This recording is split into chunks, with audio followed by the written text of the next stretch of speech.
All right, up next I have Scorpio rising and sun. This Virgo full moon on the 24th is happening in your 11th house of friendships and goal setting. And I really feel like this is a time where you guys are in the mood for planning for your long term. And I think you've kind of been building up to this energy for a while. It's probably not out of nowhere. But whenever I see a full moon along the 5th and 11th house axis, there usually is this energy of, do I want to invest in short term pleasures or do I want to invest in what really matters to me in the long run? And especially because this moon is opposite Saturn, I'm really getting the sense that you guys are willing to do what it takes right now to put in the work or struggle for something that will be very significant for you again in the long run. This is a Pisces sun, and Mercury, the ruler of this moon in Virgo, is in Pisces as well. So, and then of course we have Saturn. So we have the sun, Mercury, and Saturn all in Pisces together. It has a very strong mystical energy, intuitive energy. It's not super like clear and focused typically, but there's something that's really profound about it anyway in terms of our vision for our future, because it's almost like we get this deep intuitive calling of, we're saving for this thing, or this is going to matter later. This is why we're doing this. The struggle is going to be worth it because of X, Y, and Z. There's a really strong sense of almost like faith, hope, belief in ourselves, belief in the universe, that it's going to support us, that this isn't all going to be for nothing. And that's really what I'm seeing here with the Emperor and the Nine of Wands. It's almost like the struggle is going to pay off. The struggle is going to be worth it. This level of resilience and effort is going to help build myself up, build up the structures in my life, make me a leader of my own life, help me manage my resources, manage my relationships, manage my time with better ease. But it's still a learning process. And the Virgo full moon is always about refinement. So you might have some ideas around how to struggle but also still enjoy it a little bit more, or how to put emphasis on effort into also being present. So there's again this balance of, I'm working towards something significant, but that doesn't mean I have to entirely give up my sense of presence and enjoyment of the journey. And I think that is something that you can intuitively feel into. You know, do I need to have hobbies? Do I need to hang out with friends? Do I need to rest? Do I need to do certain things that kind of uplift my energy and make sure that I invest into those in order to ensure that I have the capacity to keep moving forward, even though things are going to be at times lengthy or an uphill battle.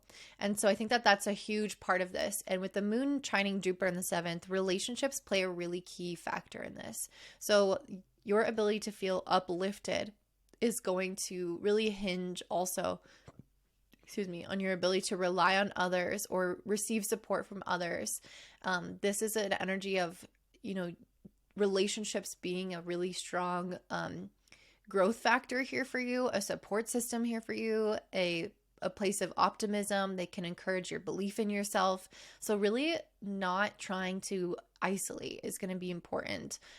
Sometimes I know that can be a thing for Scorpios if they feel like they are not trusting the people around them, or they're kind of going through something. Sometimes they can isolate themselves, and that's really what we're not wanting here, especially because your ruler Mars is with Venus. It is in Aquarius, which tends to isolate a little bit, which is maybe why this message is coming through around, be aware of that tendency, especially when your ruler is in this sign.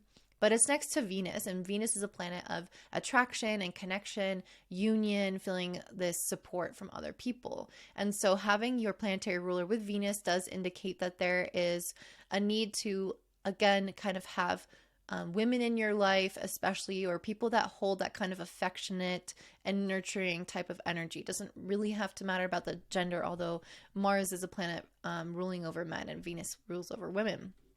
Having these two planets together as well in a conjunction in your 4th house does indicate some kind of reset and approaching things differently in this area of your life. Venus and Mars together as a masculine feminine principles ignites a flame to create something new and something exciting. Think of the spark of a sexual attraction.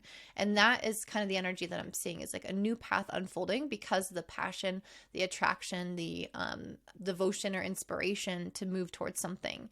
And with this being in your fourth house, there's a lot around home, around family, around security, long-term goals, feeling very stable, feeling very emotionally self-aware and emotionally secure.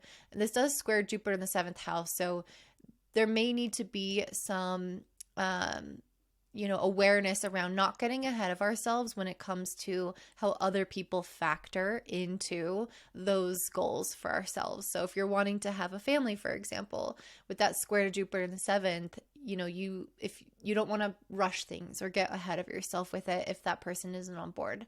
If you're wanting to save money or buy a house, if that involves somebody else involved, and things that just naturally take time, it's about not rushing that process. So it's having these goals, these inspirations, these passions, moving towards it with new eyes, almost like, how can I approach this differently, but at the same time being quite patient. And that might be something that you struggle with here.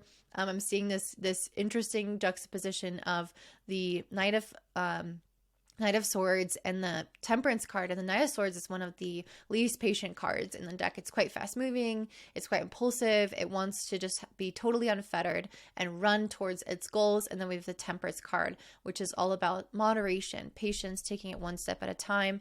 And I think that this applies to all of your goals, really everything that you're desiring right now, because we are planning for long-term things, but then we also have to satiate and satisfy ourselves in the present moment as well to be able to sustain us in this long-term journey. So it's about not just trying to rush past things, not trying to bulldoze ourselves, and really have this nice balance between moving forward quickly, but also being patient and doing things in moderation so that we can sustain that pace. So I hope that makes sense for you guys. If it resonates, please let me know down below. Don't forget to give me a thumbs up, subscribe, share with your friends, and have a beautiful day.